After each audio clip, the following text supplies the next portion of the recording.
Asal-usul negara Iran. Presentasi ini menjelaskan asal-usul negara Iran dari 3 sudut teori. Ada teori hukum adat, teori positisme, dan teori hukum kekuatan. Gambaran singkat sejarah Iran. Iran memiliki kontinuitas sejarah panjang sejak periode Persia kuno, min 550 SM. Ketika Cyrus the Great mendirikan Kekaisaran Achaemenid, sepanjang milenium, wilayah ini mengalami transformasi kerajaan dan kekaisaran klasik, penaklukan asing, reformasi modern, hingga revolusi 1979 yang menghasilkan Republik Islam Iran. Perubahan bentuk politik mencerminkan interaksi struktur sosial, agama, hukum, dan kekuasaan. Teori hukum alam. Teori hukum alam berangkat dari premis bahwa manusia adalah makhluk sosial yang secara alami membentuk komunitas untuk memenuhi kebutuhan hidup bersama. Dari sudut ini, negara muncul sebagai bentuk peraturan yang diperlukan untuk menjamin keamanan, distribusi, sumber daya, dan norma sosial. Keluarga, suku, negara. Transformasi sosial di wilayah Persia, struktur keluarga berkembang menjadi suku dan akhirnya institusi politik lebih besar.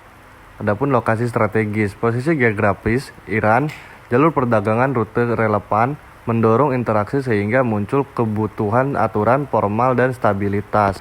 Fungsi sosial negara, pengaturan ekonomi, hukum adat, dan keamanan terlihat sejak era Achaemenid, bukti negara sebagai kebutuhan alami. Dan adapun teori B, teori positisme. Positisme menegaskan bahwa keberadaan negara bergantung pada aturan hukum positif yang disusun dan diakui. Dalam konteks Iran modern, validitas negara berkaitan langsung dengan konstitusi, lembaga pemerintahan, dan pengakuan internasional. Konstitusi dan legitimasi.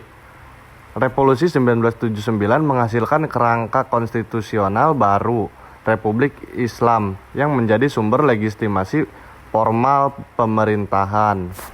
Kriteria negara. Iran memenuhi unsur klasik, negara, wilayah, rakyat, pemerintahan, dan pengakuan internasional, landasan positifis bagi keberadaannya. Dan adapun institusi hukum,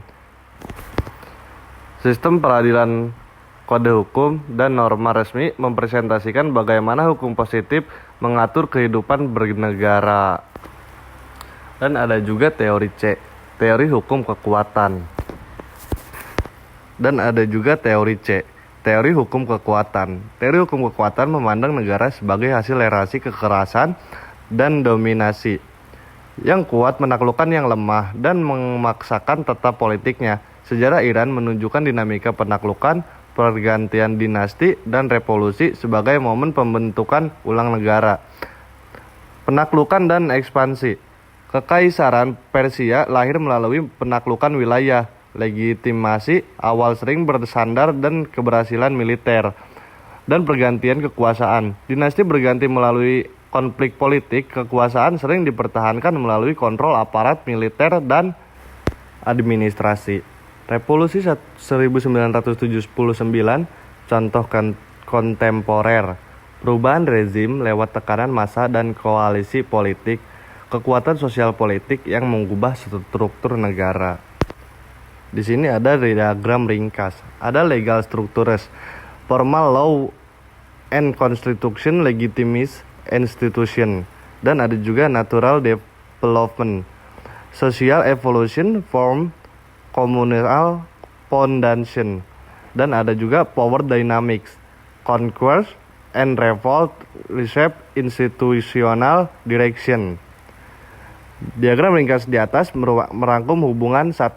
Perkembangan sosial alami membentuk basis komunitas. 2. Aturan hukum dan konstitusi memberi legitimasi formal. 4. Dinamika kekuasaan penaklukan, revolusi mengarahkan perubahan institusional. Ketiga elemen tersebut saling berinteraksi. Salah satu dapat mendominasi pada periode tertentu, namun semuanya berkontribusi pada pembentukan negara Iran. Kesimpulan dan implikasi analitis. Kesimpulan akhir, penjelasan asal-usul Iran paling kuat jika menggunakan pendekatan komprehensif hukum dan menjelaskan akar sosial kultural. Positisme menjelaskan legitimasi internasional. Teori kekuatan menjelaskan dinamika perubahan politik. Untuk analis lebih lanjut, disarankan melalui studi historis terperinci pada periode Achaemenid, Safavid, dan Pahlavi untuk menilai peran tiap teori.